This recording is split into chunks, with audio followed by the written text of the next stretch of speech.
The political fallout continues after Labor's historic by-election win in the Melbourne seat of Aston over the weekend, turning red an electorate that had been firmly blue for the past 33 years. One of two remaining Melbourne Liberal MPs, Keith Wallahan, joins us now in the studio, the member for Menzies. Keith, very good morning to you. Thank you so much for coming in. No, thank you for having me, and good morning to your viewers. You've had a day also to reflect on the Aston loss. Why do you think the Liberal Party performed so badly? I think, well, I found out live on air, actually, in this studio, that we had lost, and that wasn't an easy night for my party. I think the first thing we need to do as a party is to keep our cool. I think people want us to reflect upon the message that was given, and there's quite a few that have come, but clearly my party needs to earn the trust of Melbourne again, and I'm one of only 2 seats that are in Melbourne. Why have you lost that trust? I think people want us to focus on them and their problems. I think they see my party, particularly here in Victoria, we hear these labels of moderates and conservatives, but we're the Liberal Party, and the Liberal Party has values that I think speak to mainstream Australia. We need to talk about that more. OK, so just to elaborate on that, you're talking about the infighting in the state Liberal Party. Do you believe that was the main reason you went down in Aston? Well, I think it's one of many reasons. I think if we're talking about ourselves, then we're not talking about the people of Melbourne and their problems. And they're doing it really tough, and they want us to be focused on those problems. And there's some wonderful solutions that we have that are grounded in our values, but we need to speak about that more. Do you believe Peter Dutton is at all electorally saleable for the Liberal Party in Victoria, given he said this was a test of both his and the Prime Minister's leadership, and he clearly failed that test? I think he is. I think, you know, politics is clearly about messaging, but it's also about substance and character. Peter Dutton is a person of substance and character. I've got to know him well over the last 10 months. And as I said live on air here, I've seen good and bad leaders. Peter Dutton is a really good leader, and so I'm confident we can do that. But he went out there and said this was a test of his leadership, and voters responded accordingly. So I'll ask the question again, can the Liberal Party win seats in Victoria under Peter Dutton's leadership? We can. It's not easy. No one's pretending this is easy, but we can do it with Peter. And Peter came on Insiders and said he takes full responsibility. I'm responsible too. All Liberals are responsible. And the onus is on us to earn the trust of Melbourne again. Full responsibility, but indicating he didn't see any need for a change in direction. But Keith Wallahan, it's clear, and it's not just in Victoria, it's federally last year, it's the New South Wales election earlier in March. Voters aren't buying what you're selling. What do you do about that?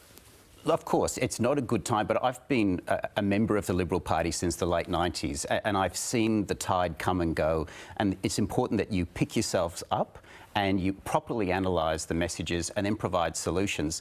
I don't think we've heard from commentators over the many decades it's the end of the Liberal Party, and it never is, because we have a lot to offer this country and this state, but we have to communicate those solutions. The former Prime Minister Malcolm Turnbull reckons the Liberal Party, pulled by what he describes as the Murdoch media, is going too far to the right. Do you agree with that assessment? I think we have a diverse media here, and I think, especially in the digital age, I don't think anyone is confined to one particular media. So, is the Liberal Party too beholden to News Corp, in your view? No, it's not. I mean, here I am on the ABC. This is the 3rd ABC interview I'm doing in 12 hours. But I'm asking more broadly.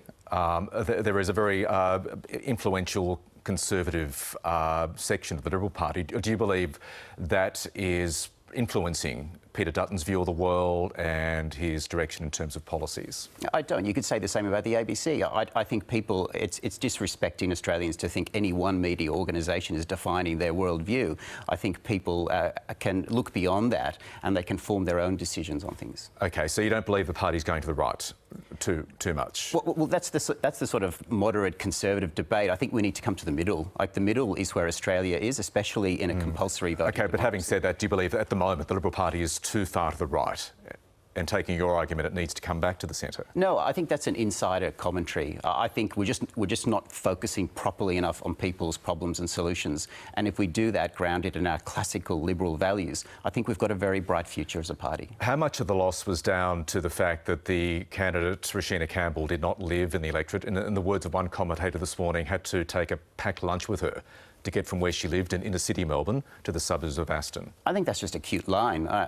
Neither candidate for Labor or Liberal lived in the electorate. And Mary Doyle, the now MP, lived in the eastern suburbs for many years. Regina Campbell lived nowhere near the eastern suburbs. Well, we're from Melbourne, and when you're from Melbourne, that's the identity that matters. We're not talking about a country seat, we're talking about another part of Melbourne. But I'm not going to pretend it wasn't a factor. Of course, we must analyse and see that it was.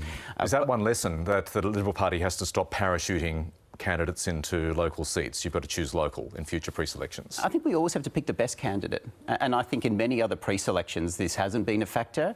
Maybe it was here, and we'll properly analyse that. But people want the most competent person, a person of character. And Regina was all of those things. She was an outstanding candidate, and she is the sort of person that is the future of the Liberal Party. And I hope we find somewhere for her again. OK, now you'll be key in the committee process for the Liberal Party on The Voice, going through the committee process before it comes back to a final vote in Parliament.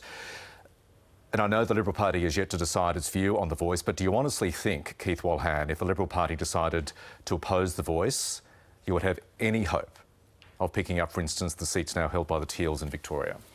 I think we need to view this through the lens of constitutional risk, because this isn't about, following the polls on a particular decision. Every Australian will get a vote in the referendum, the same vote as me. But we have to properly analyse what this particular wording means for our system of government. And the way I look at it, there are serious questions to be asked because there is risk. And I think this committee has an important role to play. We never had a constitutional convention. We should have had one, and this committee will fill that void. We'll see how that process plays out. Again, appreciate you coming in this morning, Keith Walhan. Thank you for your time. Thank you for having me.